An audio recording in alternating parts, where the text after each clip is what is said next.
one of the flyover ramps exit to 290. Wreckers are on that scene. Also 45 near Main Street as you approach downtown.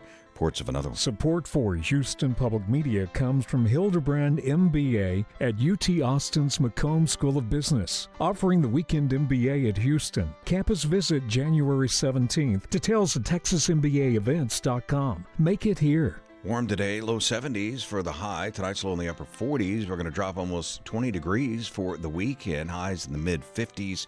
Saturday night going into Sunday morning.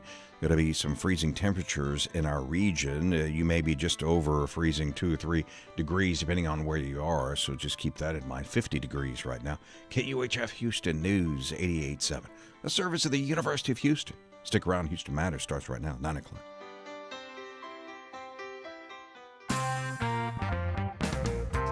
Texas school districts have about 6 weeks left to vote on whether to set aside time in their school day for voluntary prayer and religious study.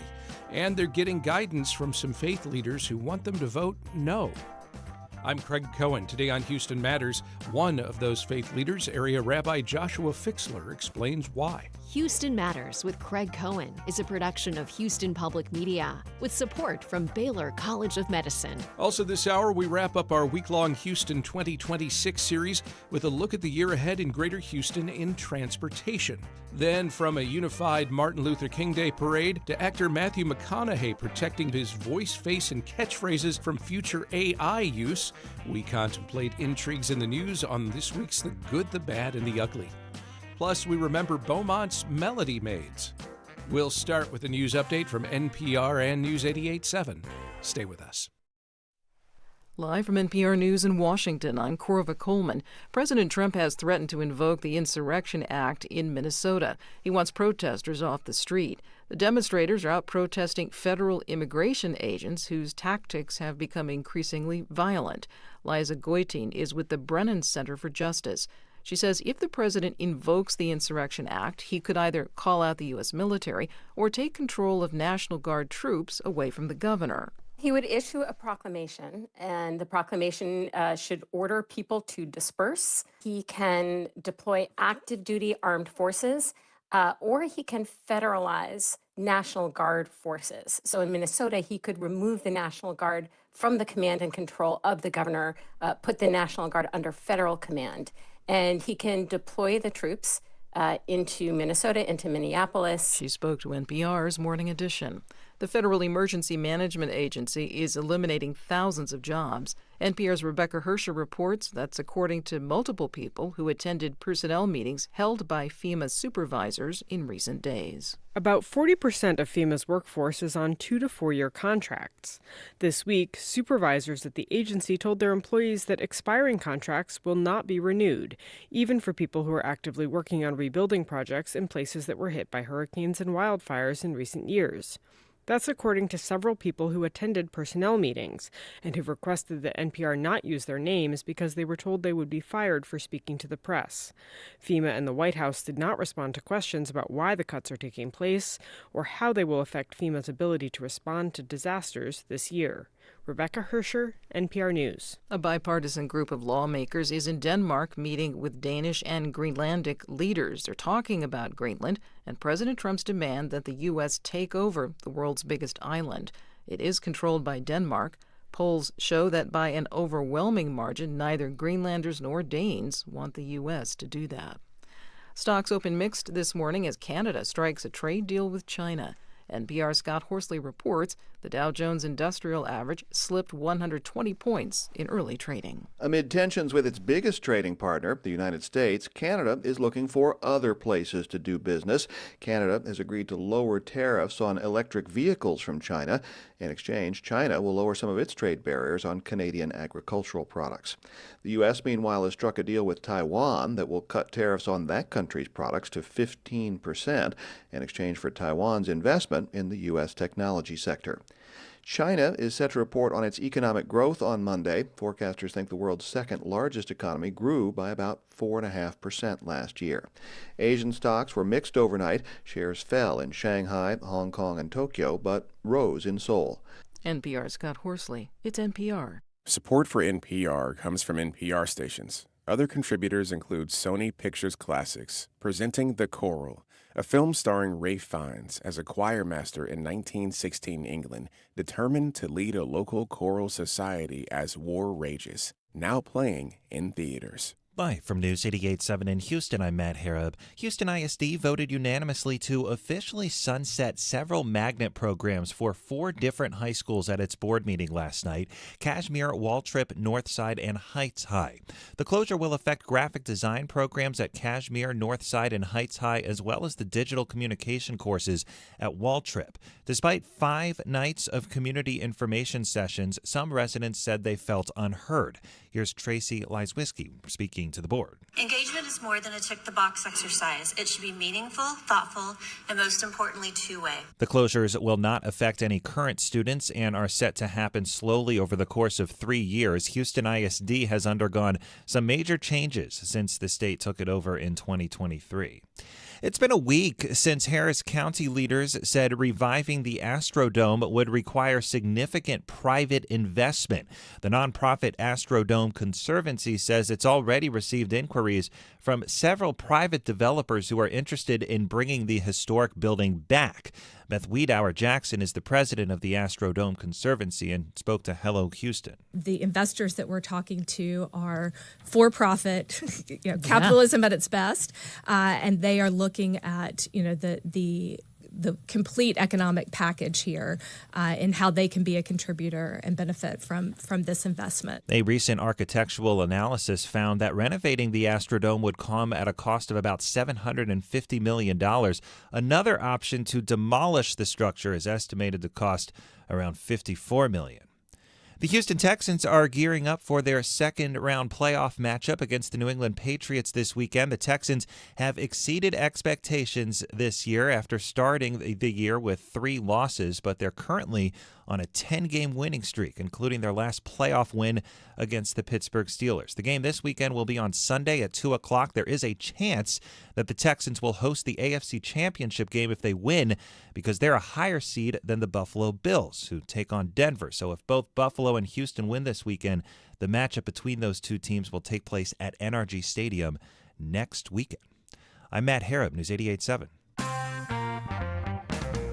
This is Houston Matters. I'm Craig Cohen. Good morning. Thanks for joining us here on News 88.7 and on Houston Public Media's YouTube channel. Coming up this hour, we close out our Houston 2026 series with a look ahead at the year in transportation. We'll bring you this week's The Good, the Bad, and the Ugly. And ahead of screenings in Beaumont, we talk with the filmmakers behind the Melody Maids movie. First, though, just last week, more than 160 faith leaders across Texas signed an open letter urging school boards to reject a new law allowing them to adopt policies to set aside time during the school day for voluntary prayer, Bible study, and reading from other religious texts. The letter comes ahead of a March 1st deadline, at which time all public school boards are required to hold a recorded vote over whether to adopt the policy. These faith leaders want schools instead to adopt an alternative resolution that affirms existing constitutional protections for student prayer without state-sponsored organization or involvement. Rabbi Joshua Fixler from Congregation Emanu here in Houston was among those who signed the letter. He tells Houston Matters producer Mincho Jacob that religious instruction should remain the responsibility of families and the houses of worship they belong to or attend, not public schools. So prayer has always been allowed in schools. Students are welcome to pray. Teachers are welcome to pray in private moments because we have freedom of religion in this country. What this law does, and what's deeply concerning to its critics, including myself, is that it would allow schools to set aside time, designated time for prayer. Students would need to opt in or opt out. Parents would have to fill out a waiver. The schools would have to keep track of who has such a waiver and who doesn't have such a waiver. And it creates a whole set of problems to solve a problem that doesn't exist. Because again, prayer in school was allowed. My colleagues like to say, as long as there are math tests, there will be prayer in school. What is the problem even if it is like a non-required event sponsored by the school? In 1962 and 1963, there were two major Supreme Court decisions that eliminated prayer in public schools as a school-sponsored event, and also Bible study in schools as a school-sponsored event. And this new law seems to be really going back on that Supreme Court precedent that decided that those kinds of state-sanctioned prayer and Bible study moments could constitute coercion, could constitute the state endorsing one particular religion over another, and were thus found to be a violation of the First Amendment. And those were not controversial decisions in the 1960s. I think the 1962 decision was decided by 6 of the 7 Supreme Court justices at the time. Like, there was agreement that these kinds of activities were unconstitutional. And the state has passed this law that seems to me, at least, and I'm not a lawyer, I'm a rabbi, but seems to me at least to be in clear violation of that precedent, and would create a situation where students would have to choose whether to go to this prayer time, maybe a prayer being offered for a tradition that isn't theirs, or opt out of that prayer time and be made to feel separate from or different from, or like they don't belong. You can imagine a situation where a student's, teacher that they really need the A from is leading a prayer in this designated time and has to make the decision whether they'd like to go and be uncomfortable listening to a prayer that isn't, or participating in a prayer that isn't their faith tradition, when they feel like there might be a chance that the teacher's more likely to give them the A if they see them there. It is absolutely going to lead to coercion, and it's absolutely going to lead to a level of paperwork and work for schools that, like, our schools and our teachers are overworked. They should be focusing on teaching the subjects that they want to teach. Administration should be focused on keeping our kids healthy and safe and well educated. And nobody needs these major hurdles that schools are going to have to go through if school districts adopt these policies. You've joined more than 160 other faith leaders from nearly 60 school districts in opposing this law. Um, why are you speaking out now, and what are you asking school boards to pass an alternative to what SB 11 calls for? Yeah, so the unique thing about SB 11 is that it asks that all school boards by March 1st have to positively adopt a policy that would allow for these designated prayer times. What we are asking school boards to do is to not do that, to not create this problem for themselves, to not create this potential for harm to our students, to focus on the things that we need them to focus on, because we really do think that this new law is a threat to the separation of church and state. And I think you can see from the broad diversity of faith leaders who've signed on to this letter that there is real agreement across a wide range of faiths: Jews, Christians, Muslims, people of all sorts of different faith traditions, who are saying this is not who we want to be as a state. This is not who we want to be as a country. I have congregants who are older who remember a time before 1962 when prayer in public schools was more common, who tell me stories about how uncomfortable they felt sitting in a public school classroom and listening to the Lord's Prayer, and who are grateful that our country grew out of that phase, and now understands in a more robust way the coercive impact of those kinds of moments. You mentioned the Lord's Prayer, and Attorney General Ken Paxton in September was calling for schools to read specifically the Lord's Prayer as by the King James Bible. I'm curious as to what gets allowed to be called, or if that's so ambiguous, and that's one of the reasons that you're calling for an alternative. This law is a tool of Christian nationalists who want to recreate our country not as a democracy with freedom of religion and separation of church and state, but as a theocracy where they impose their religious beliefs on other people. This is part of a coordinated effort across our state and across the country to pass laws like this that chip away at the wall of separation between church and state, which is a fundamental value of our democracy.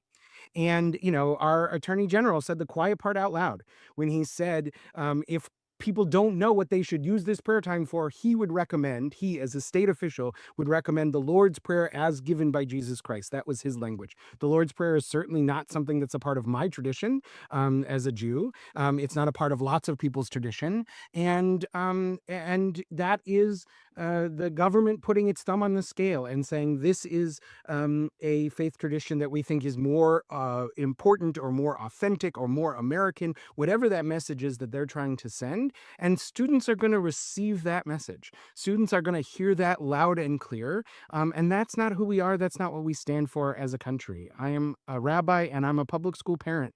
And I believe deeply that I want my kids to learn the things that are going to make them good citizens, the things that are going to make them good and productive members of society. And I'd like the public schools to leave a religious education to me and my congregation for our kids.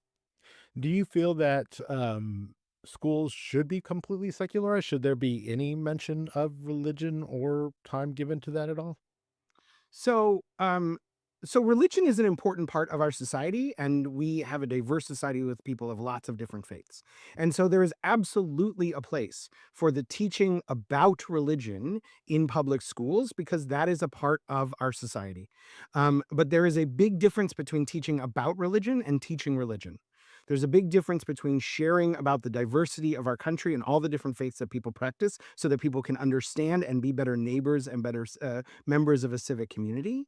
That is fundamentally different than teaching a religion as if it is the most correct faith and implying implicitly or explicitly that other faiths are less than. And so I don't want my elementary school age children getting their religious education at school. I want them getting their religious education in my home and in my congregation. But I do want them to learn about the diversity of their community.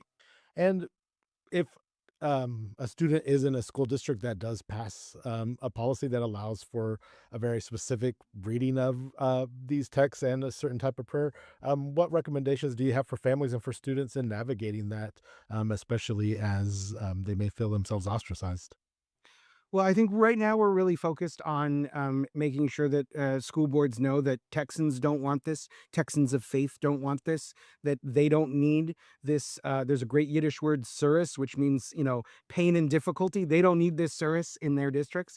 And so that's our focus right now. I think families that end up in districts that do have these policies are going to have to then encourage their schools to make choices that are reflective of the broad diversity of those schools, to make decisions that are reflective of the separation of church and state that's at the center of our democracy.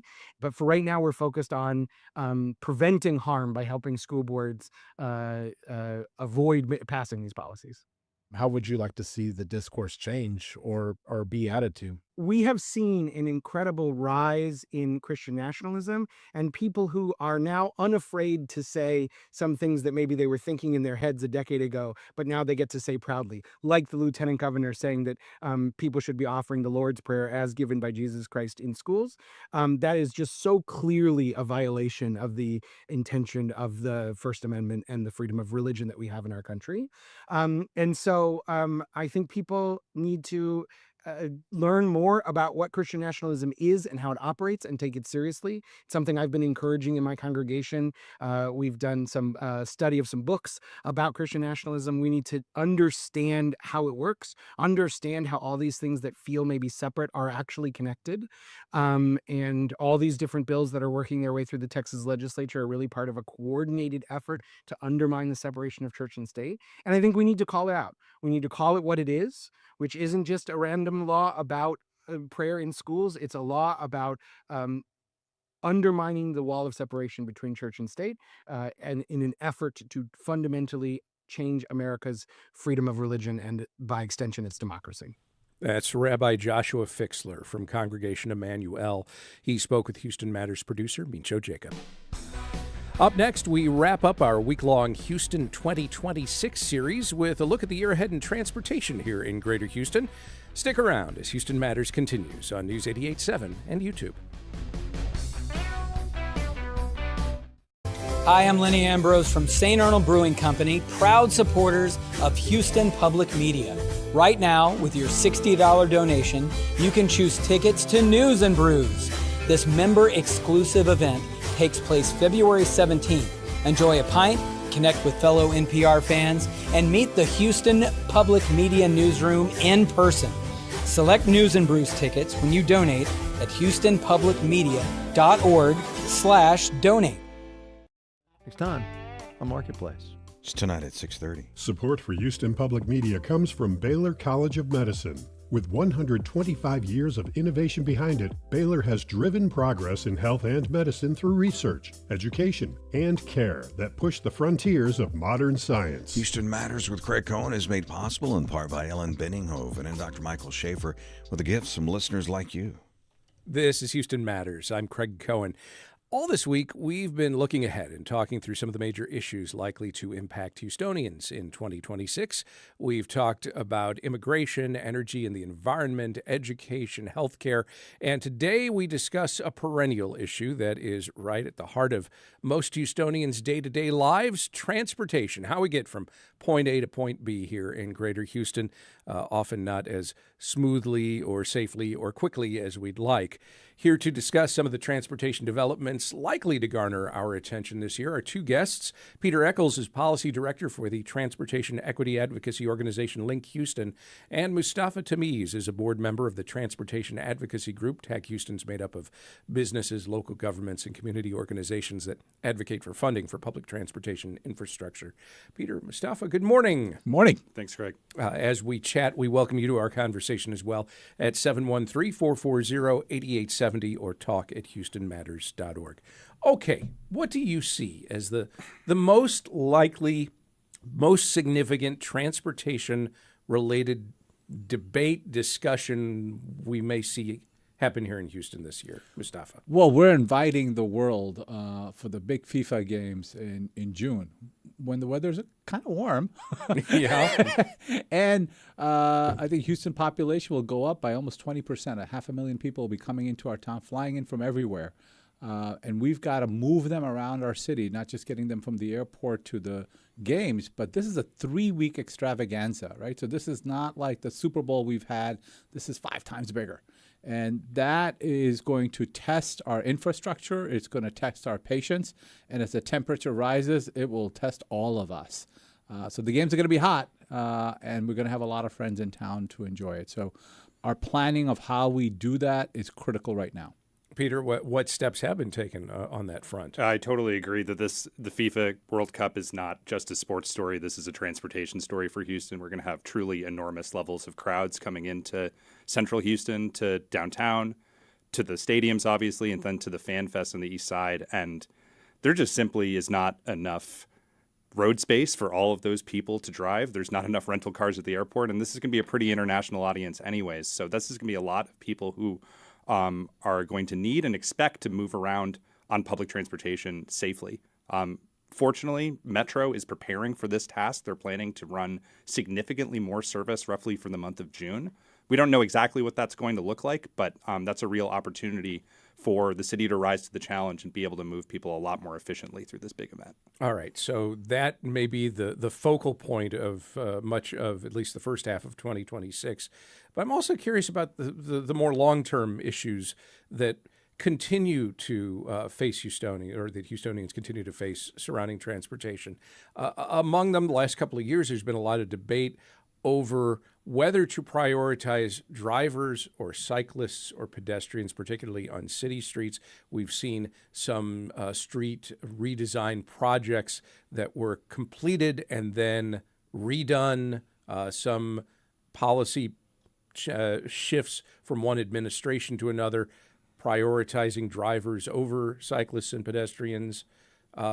Where are we with all of that? And have we coalesced around how we prioritize each of those? Or is really the answer we should be prioritizing everybody?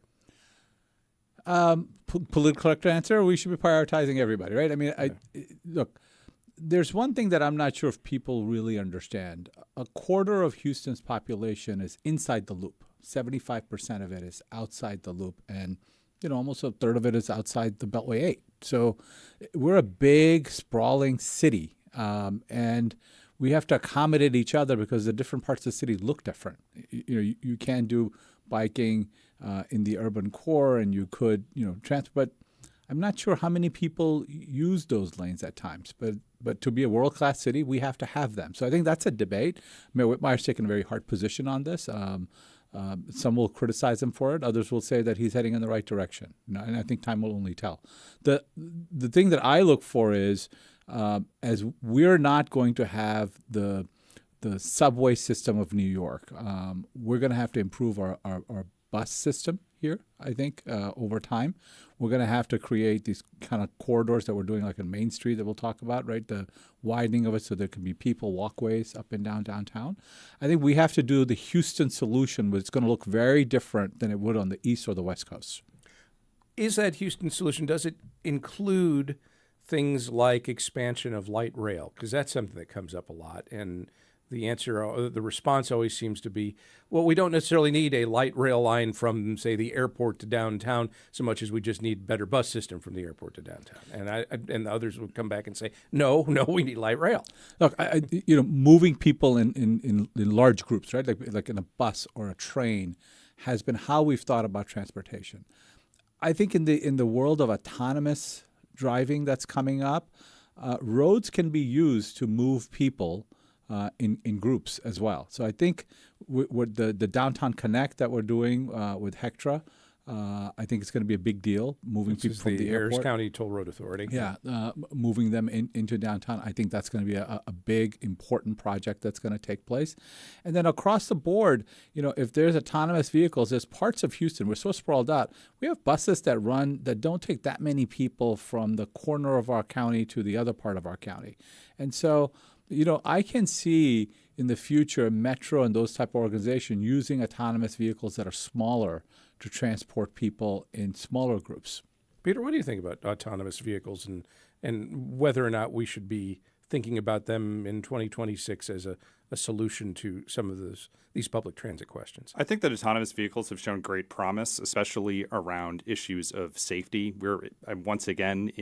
We continue to be in a road safety crisis in Houston with hundreds of people killed and seriously injured each year on our roads, more people than homicides, as we spoke about last month. And there's a lot of potential there for autonomous vehicles to behave smarter than your average distracted or otherwise fatigued driver. But on the other hand, autonomous vehicles don't solve for the fundamental geometry issue that we have in our most congested parts of the city. A traffic jam full of person-driven vehicles is no much better than a traffic jam full of single-person autonomous vehicles either. So in places like downtown, in events like the FIFA World Cup, in other parts of our area, especially as we're about to enter a really unprecedented season of freeway construction with a lot of lane closures, a lot of exit closures, and a lot of bridge closures, we're really going to need to think a lot more creatively about moving a lot of people in much more constrained spaces. And public transit continues to be a very efficient way of doing that. Construction's always another perennial question. Among the questions surrounding it is whether or not we're doing enough to think about the impact that redesign of major roadways, even highways, how that can influence whole communities, neighborhoods, businesses, not just temporarily while the construction's going on, but how the remade infrastructure can change the very identity of a community. Do you think that's enough of the conversation these days? I think we're going to continue to have that conversation. The North Freeway on I-45, that expansion has been a big controversy and will continue to be, right? Because so far it's just planning, but as it begins to get implemented, it's going to affect people and their lives. The expansion that's happening by I-10 near the Heights area, that's going to be a disruptor for a long time. And candidly, the Port of Houston is talking about reprioritizing TxDOT contracts and projects because they expect to double in size. The Port of Houston will double in size in the next 8 years. They have lots of ways of bringing ships in, but they got to be able to get cargo off of the terminals, onto Houston traffic, right? So there is a lot going on. Expect construction everywhere. It's part of the growth. But I think this is going to be somewhat unprecedented. And I think what you said about safety is a real issue. I mean, just think about it. More people die on our roads than most places in America. And that is something that we have to both solve by the design of these things, by rethinking, reimagining what our transportation infrastructure looks like, but also in our attitudes. I think when we get on the road, we have to be more conscious that, you're driving a lethal weapon, right? And we have to be better at that, all of us as a community. So the World Cup's the immediate deadline, the next 6 months, being able to handle the mass of people that are traveling here and getting them to and from where they want to go. Then all the other stuff we're talking about is kind of big picture, many years out, or at least starting now and over the course of many years. What's in between all of that? In between, one thing that comes to mind is that in 2026, the infrastructure bill that was passed under the Biden administration will expire, and it's time to rewrite and renegotiate what they call the Surface Transportation Authorization in Congress. This basically lays out what the next 5 years of federal transportation policy is going to look like in terms of highways, rail, really everything other than aviation. The infrastructure law that was passed under the Biden administration created a whole lot of new funding opportunities for cities and local governments to draw down money to redesign our streets and rethink how we're moving people around.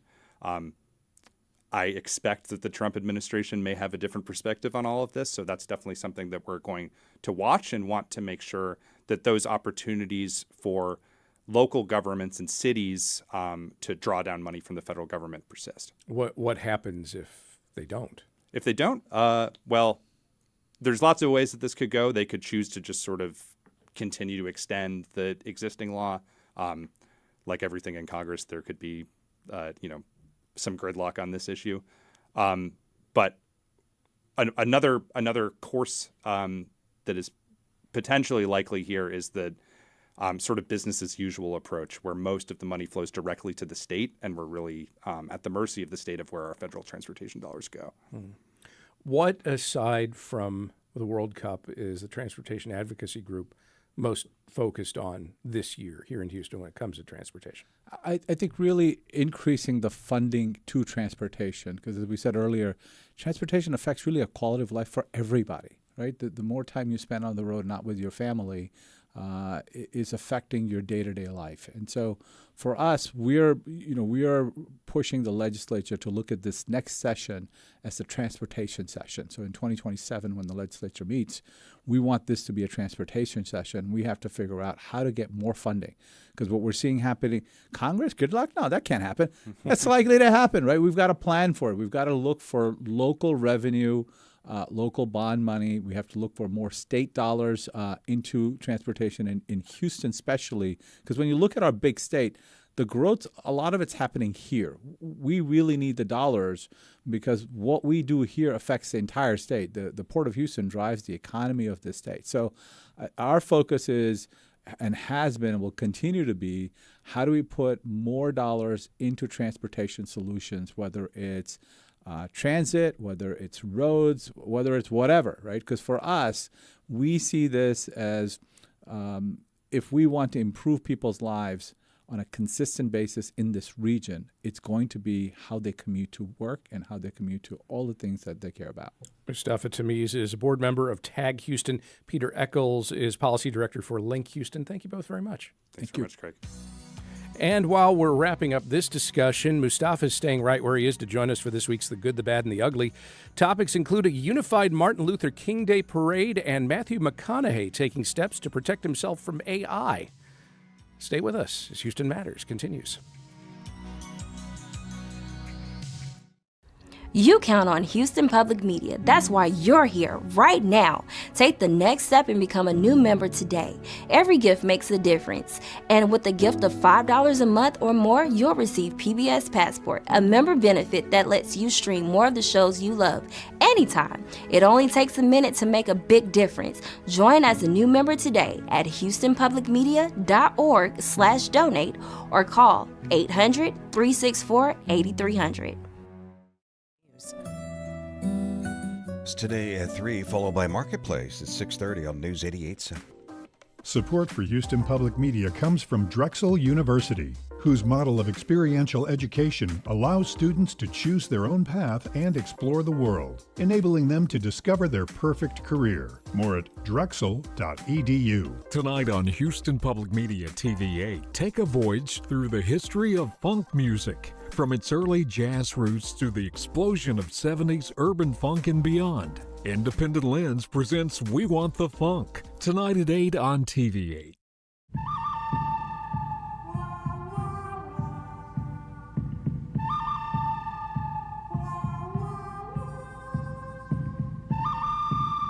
A lot can happen in a week, some of it good, some of it bad, some of it downright ugly.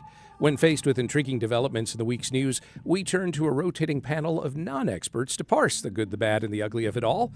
On today's panel, David Branham, professor of political science at the University of Houston downtown, Joy Sewing, news columnist for the Houston Chronicle, and Mustafa Tameez, media and public affairs consultant and the CEO of Outreach Strategists.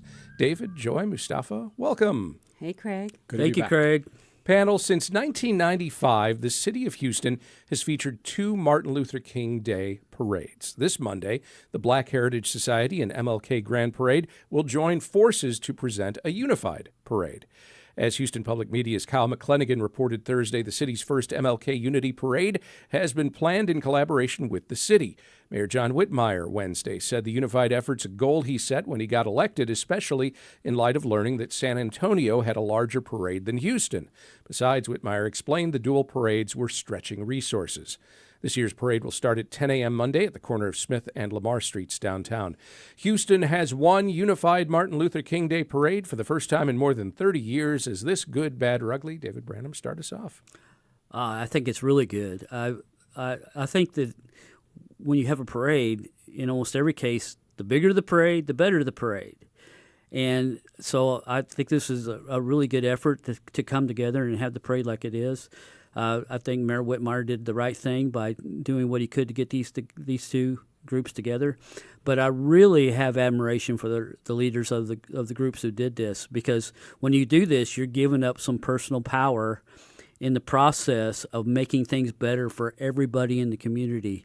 And so that's what I have high admiration for. And so I think it's going to be a great parade. I think a lot of people are going to enjoy it, and they're going to enjoy it more than they have in the past. And so that's very good. Okay, good, bad, or ugly, Joy Sewing. I think it's good. I agree on the same take as David is saying. I think it's, especially when you talk about stretching city resources, coming together as one. And, I think a lot of us never understood why we had 2 different parades. My colleague, Ryan Nickerson, has written a piece on kind of examining those issues. And a lot of it has to do with the philosophy of MLK. I always thought it had to do with the ego of men. Can't it be both? Yes, and it might be a little bit of both. But the one thing that I think I have the problem with is Mayor Whitmire and City Council said that he acknowledged that this is a good thing, but also said that it was a failure of the 2 black mayors, or he said 2 previous African-American mayors have never been able to pull off unity of 2 parades, and Anglo mayors have never tried. I got elected to bring things to improve, so we started working with both. I think this comment kind of defeats the purpose of what MLK was talking about in terms of unity. And instead of taking credit just this is a great thing to happen, to point out black mayors and white mayors, I just think it's divisive. Okay, good, bad, or ugly, Mustafa Tameez. It's a good thing. Look, for 30 years, we've had 2 parades. We've had federal lawsuits, and it's like 2007 around this issue on city permitting. And so to kind of put this behind us, and not just this year, but for future years, to have one grand parade is a good thing. And politics aside, I think that long-term, this will be remembered as a pivot point, because Martin Luther King Day, it took a lot to have a federal holiday. And for Houston especially, this is an important day, and people sometimes even in private corporations, still debate should they give that day off or not, right? And I think this type of celebration, that it becomes larger and larger. It's kind of like the Thanksgiving Day parade, right? Like things rally around the holiday, around that parade, because even if you're not there, you turn on the television and you're watching the parade, right? You're able to celebrate, and people are talking about why we're celebrating this day. So to me, it's not just about two parades or one parade, but creating a better focus so we can have the right conversations around our city and around our nation about what does MLK Day mean. Panel, actor Matthew McConaughey has in recent years lent his celebrity influence to a couple of AI companies. In 2023, he became the primary spokesperson for AI-specific ads from Salesforce. Then last year, he partnered with AI audio startup 11 Labs. But as the Wall Street Journal's Ben Fritz reported Tuesday, the Texas actor has simultaneously in recent months filed a series of trademark applications to protect various expressions, sound bites, and videos the actor's made over the years from being replicated via AI. Examples include his signature catchphrase, all right, all right, all right. Also, according to the Cron's Jamil David, the trademarks protect a 3-second clip of McConaughey sitting in front of a Christmas tree, 7 seconds of video of him standing on a porch, and audio of him saying, just keep living, right? I mean, what are we going to do? It's pretty good, Greg. Hang in there. In a statement to the Journal, McConaughey explains, quote, my team and I want to know that when my voice or likeness is ever used, it's because I approved and signed off on it. Those trademarks, I should point out, do not apply to parody, even when it's really bad, so I'm good to go. McConaughey's invested in AI but doesn't want it used to mimic him. Is this good, bad, or ugly, Joy? I think it's good. I think he's protecting his brand. He's protecting his investment in himself. It's something I wish we all could do, It's no different than a lot of celebrities have done. Beyonce and Jay-Z did something similar with their daughter, Blue Ivy. So I think it's a business move, and I think it's smart.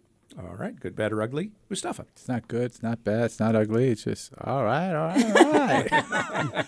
Good one. I thought Craig did it better, but I appreciate that. I would just say, in this world of AI and AI development, this whole conversation on intellectual property, like how does it, and so you're going to see a whole stream of litigation coming out, and I think it's almost like part of the development cost of AI, that the litigation elements are going to be very significant, and this McConaughey thing just underscores what Joy just said, right? That the bigger brands can protect themselves, right? But everyday average content creator is not going to be able to do that. And so how do people get paid for their intellectual capital in a world of artificial intelligence? It's going to be a big question. It's going to be a big, not just a legal element of it, but a cultural element of it, because artificial intelligence also creates content, right? And so the origin of that content, where is that idea coming from? It's going to be a big debate in this space. And, I welcome it, meaning that I don't think we have clear answers on this. And so this is I think this is a good conversation for all of us to start having as AI continues to develop into culture. All right, good, bad, or ugly, David? In a way, I think it's ugly that that we have to do this. I think we're going to have to figure out an easier way than having to patent everything that we create, and because so many sources can just recreate what you did and take advantage of it, make profit from it. So that's bad. I do have a problem with Matthew McConaughey kind of taking the lead on this. I'm not a big fan of Matthew McConaughey. Come on. I don't think he's... See, I got boos everywhere. I like him in movies, but mostly because he's playing somebody else. But he's isn't the one who actually created these sayings. He just says these things over and over again. And so, by that criteria, like if Morgan Freeman says anything, you should patent it, because everything he says is just awesome. And, you want to repeat it over and over again. But I think hopefully we'll just be able to create some legislation down the line that'll protect everybody. And we won't have to do all these patents. And if somebody recreates you, I mean, we've already done it with the the inappropriate use of somebody's real face to create, these deep fakes. And so we were quick to make legislation on that because it has such devastating consequences. These consequences aren't as devastating, but I think it's important that we go ahead and protect those as well. And so going forward, I'm hopeful that this will just send us a red flag that we need to do something a little more efficient with AI than what we're doing right now. Finally, panel, a video making the rounds on the socials this week caught a pair of diners in Stafford allegedly planting hair in their food and then claiming to find it there, at least according to the restaurant's owners. The alleged incident apparently occurred at Fajitas Mexican Grill Monday. As KHOU reported this week, the video shows a woman removing strands of hair from her own head and placing them on the table. Then a man puts the hair on his fork before calling over the server. The restaurant comped the couple's meal, even though the server was suspicious, as no one on staff had the color of hair the couple claimed to have found. The restaurant then checked the surveillance footage and released it to keep the couple from getting away from doing the same thing in another restaurant. Cameras catch diners apparently placing their own hair into food at a Stafford restaurant in order to get their meal comped. Is this good, bad, or ugly, Mustafa? Ugly. Just like ugly, right? I'm somewhat speechless, right? Because this is something that you go, what? Because what I thought of is like, so restaurants have cameras on their tables. So you know what I mean? Like, so while you're having a meal, there's cameras on you. So be careful of who you're eating with and what you say, and what you say, and what you're doing, right? Like, look, just think about that, right? So this couple is scamming. They're just scammers, right? We should all test that.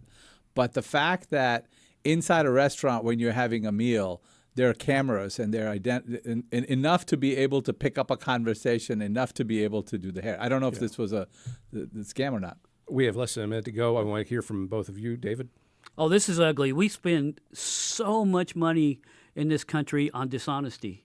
I mean, all the cameras that we have that you're talking about, the locks on the doors that we have to put up, just think of just one incident on 9/11, how many billions and billions of dollars that cost us. This is ugly, and when people do this, it just makes life miserable for everybody else. We are impacted by it, not just the restaurant. So it's ugly. I agree. But I do think cameras are part of our lives anymore. We have flock cameras that see our license plates come in and out of different places. I think it's just how businesses are operating now to protect themselves. So yeah, it's ugly, but I think it's the reality. They say ethics are what you do in the dark, but the reality is, as you say, we have cameras everywhere. Nobody's in the dark anymore. Right. So it's on display for all to see, right, for better or worse. And this sounds like sometimes lot it's of worse. Better. Yeah, sometimes it is. Yeah. Let's promote the better and yeah. All right. Boy, now I'm depressed. David Branham is a professor of political science at the University of Houston downtown. Joy Sowing's a news columnist for the Houston Chronicle. Mustafa Tameez is a media and public affairs consultant and the CEO of Outreach Strategists. David, Joy, Mustafa, thank you. Thank you, Craig. Thank you.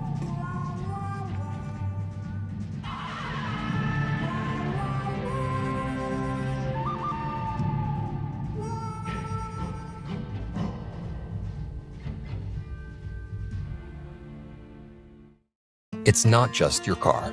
It's the one that brought your kids home from school, took you cross-country, held memories, laughter, even a few breakdowns. When it's time to let go, give your car a new purpose. Donate it and turn memories into meaningful support for this station. Plus, you'll enjoy free and easy pickup, potential tax benefits, and a simple donation process. Your gift supports the programs you and your family love. Donate today and help keep public media strong. Call or donate online. Fabulous food. It's chef prepared, it's healthy, it's protein based, and it's pretty upscale sometimes. The food we get is salmon and tenderloin and chicken roulades and food like that that's really tasty, that's prepared for banquets but never leaves the kitchen because there were no-shows. It got to me seeing all the last-minute no-shows at banquets. I knew their food was paid for and in the kitchen, but what was happening with it. It was getting thrown away. And I called the food bank to inquire if they picked up the food that was left over, and they don't handle prepared food, they told me, but they connected me with one of their partner agencies, Impact Houston, which has a refrigerated truck and a willingness to pick up food and serve it at their soup kitchen. And that's how I got started. I'm Barbara Bronstein, the founder of Second Servings of Houston, and you're listening to Houston Matters. Can't get enough PBS programming? PBS Passport is an added member benefit that offers exclusive streaming access to many of your favorite programs on the PBS app. Whether you're an NPR listener, a PBS watcher, or both, your ongoing donations of at least $5 per month qualify for PBS Passport. Make your gift now to start watching at houstonpublicmedia.org/donate. Support comes from the law firm McFarland PLLC, eminent domain attorneys focused exclusively on representing landowners against the government's taking of private property for public use across the state of Texas. More at McFarlandPLLC.com. And we get support from Hildebrand MBA, UT Austin's McComb School of Business, offering weekend MBA at Houston. Campus visit tomorrow. Details, TexasMBAEvents.com. Make it here. A new documentary tells the story of an all-girls singing group from Southeast Texas that traveled the country and the world, entertaining troops on military bases and in war zones from World War II to Vietnam. From the heart of Beaumont, Texas, came a sound that changed the world. During World War II, the Korean conflict, and the Vietnam War, more than 1,500 teenage girls became beacons of hope across decades of conflict. Led by music teacher Eloise Milam, they traveled to the farthest corners of the globe.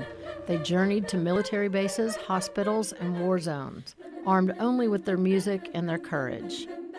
They brought more than songs. They carried hope, smiles, and the reminder that home still cared. The trailer there from the Melody Maids movie. It's a documentary co-directed by Doug Forrest and KJ Connor, who's also the executive producer. Welcome to you both. Good morning. Thank you, Craig. Thank you. KJ, who exactly were the Melody Maids?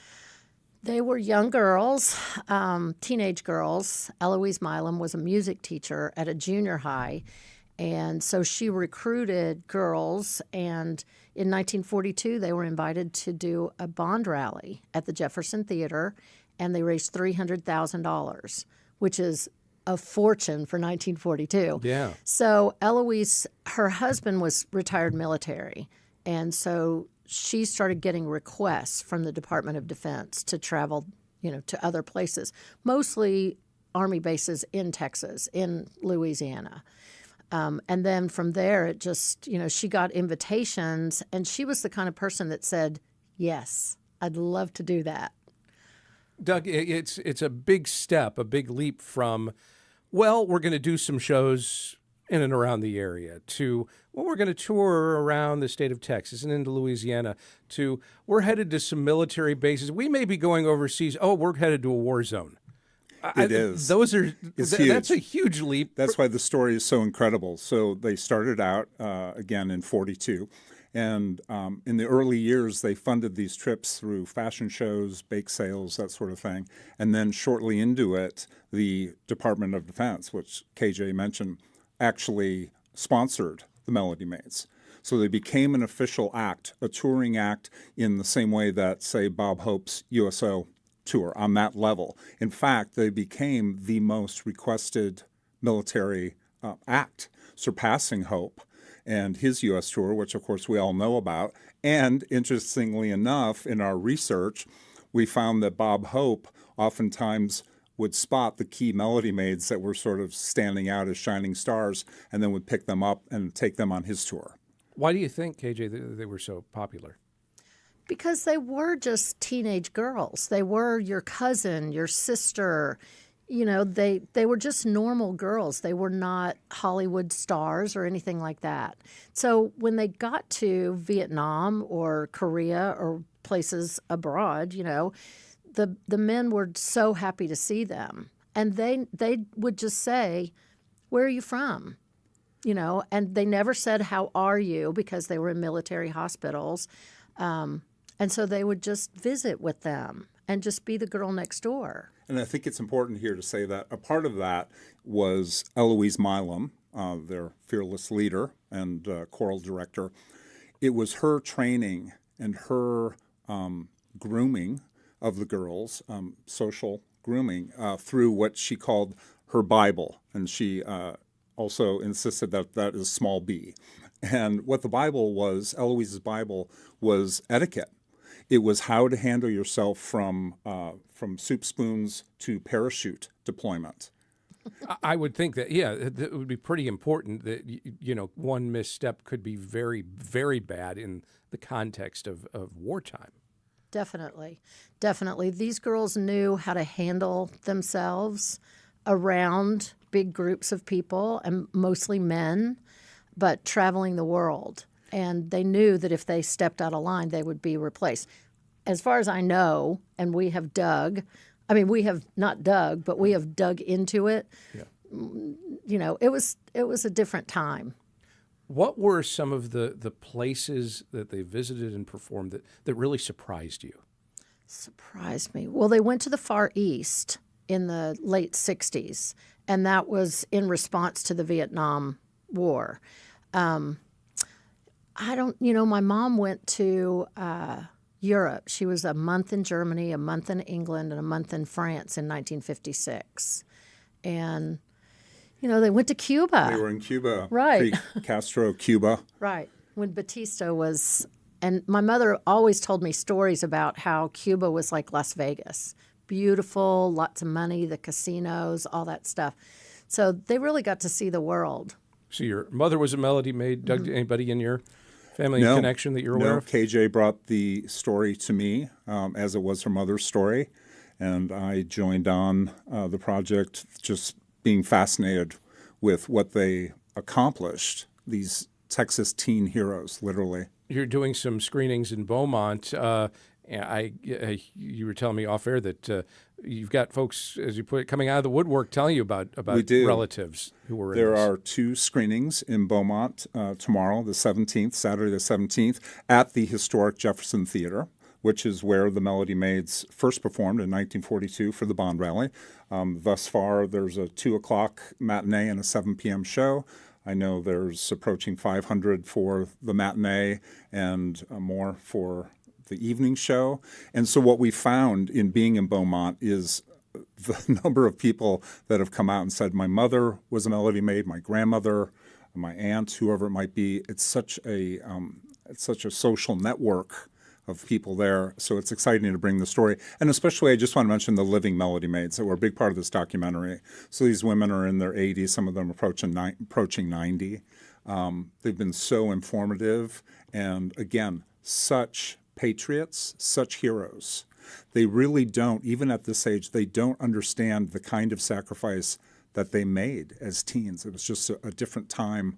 Last thing I'd like to say is when I first had the impact of it when I saw my first photograph of 6 or 8 of them in an open air cargo plane in parachutes with their Texas performing, their hats and their patent leather boots going off to perform. It's just incredible. That's one of those images that leads you to think, okay, there's a story there. Yeah, for sure. The woman in the front of that photo sang at my wedding. Her name was Pat Mullen Davidson, and she was one of the ones that we have a picture of with Bob Hope. Yes, she went off. I asked some of the older Melody Maids, I said, this is what I heard. They said, absolutely not. Her parents were Church of Christ, and they would never have let her do that. And then somebody sent me the photo. And I was like, wow. She snuck out. The Melody Maids movie, again, will be shown Saturday at 2 p.m., again at 7 p.m. at the Jefferson Theater in Beaumont. We've posted links to more info about the film and those screenings at HoustonMatters.org.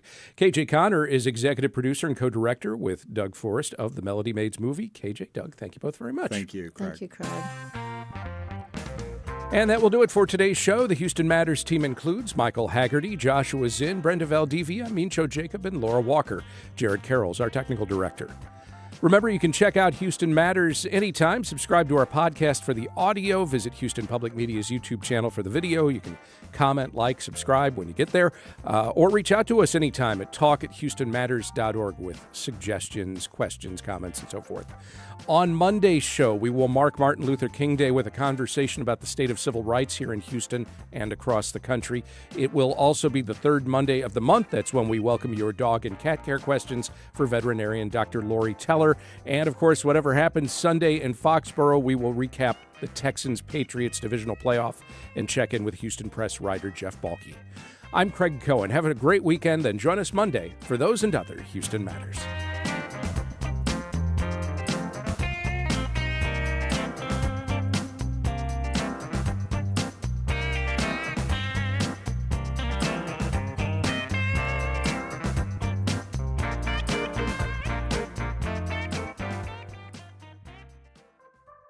Support comes from Theater Under the Stars and the Broadway musical $1 Million Quartet, featuring the music of Elvis Presley.